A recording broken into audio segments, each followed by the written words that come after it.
234 members cast their votes for ayes. পাকিস্তানের রাজনৈতিক ও সামরিক অঙ্গনে ঘটে গেল এক অভাবনীয় পট পরিবর্তন, যা দেশটির ইতিহাসের গতিপথ চিরতরে বদলে দিতে পারে।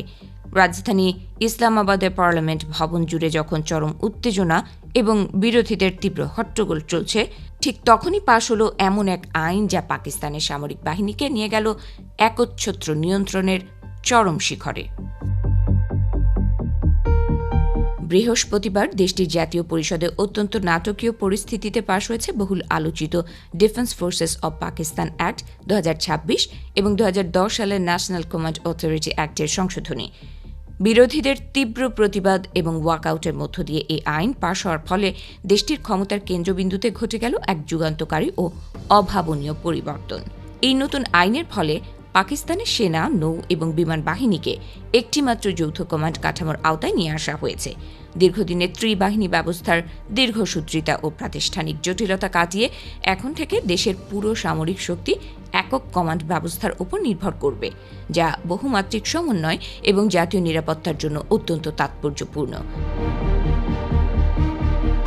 আর এই বিশাল সামরিক সাম্রাজ্যের সর্বময় ক্ষমতার অধিকারী করা হয়েছে পাকিস্তানের সেনাপ্রধান ফিল্ড মার্শাল আসিম মুনিরকে। নবগঠিত ডিফেন্স ফোর্সেস হেডকোয়ার্টার্স বা বিএফএইচকিউ এর মাধ্যমে আসিম মুনির এখন থেকে 3 বাহিনীর সুপ্রিম কমান্ডার হিসেবে আসীন থাকবেন এবং সমস্ত সামরিক অপারেশন ও কৌশলগত সিদ্ধান্ত সরাসরি তাঁর নিখুঁত নিয়ন্ত্রণে পরিচালিত হবে। নতুন এই সামরিক আইনে আসিম মুনিরকে এমন কিছু ক্ষমতা দেওয়া হয়েছে যা পাকিস্তানের সামরিক ইতিহাসে বিরল। তিনি এখন যে কোনো সামরিক সদস্যকে চাকরি থেকে বরখাস্ত করা, বাধ্যতামূলক অবসর দেওয়া, পদত্যাগপত্র গ্রহণ বা প্রত্যাখ্যান করা কিংবা বয়স ও সেবার মেয়াদ শিথিল করার মতো একচ্ছত্র প্রশাসনিক ক্ষমতার অধিকারী হিসেবে আবির্ভূত হয়েছেন। শুধু মাঠের সামরিক কার্যক্রমে নয়, বরং রাষ্ট্রীয় নীতি নির্ধারণেও আসিম মুনিরের প্রভাব এখন সর্বোচ্চ চূড়ায় পৌঁছালো।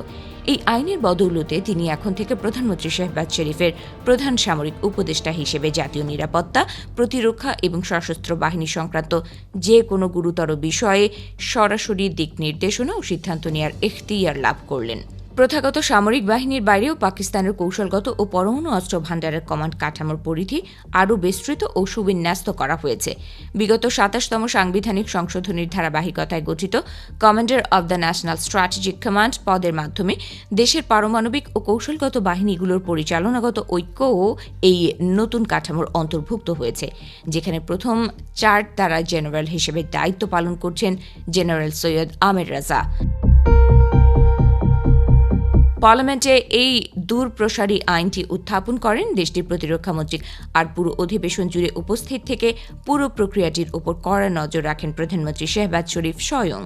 বিরোধী দলগুলোর তীব্র আপত্তি, সংসদ বর্জন এবং সমালোচনার ঝড় তোলার পরেও ক্ষমতাসীন জোট এই আইন পাশ করানোর মাধ্যমে মূলত সামরিক ও বেসামরিক ক্ষমতার ভারসাম্যকে সেনাতন্ত্রের অনুকূলে চূড়ান্তভাবে ঝুঁকিয়ে দিল।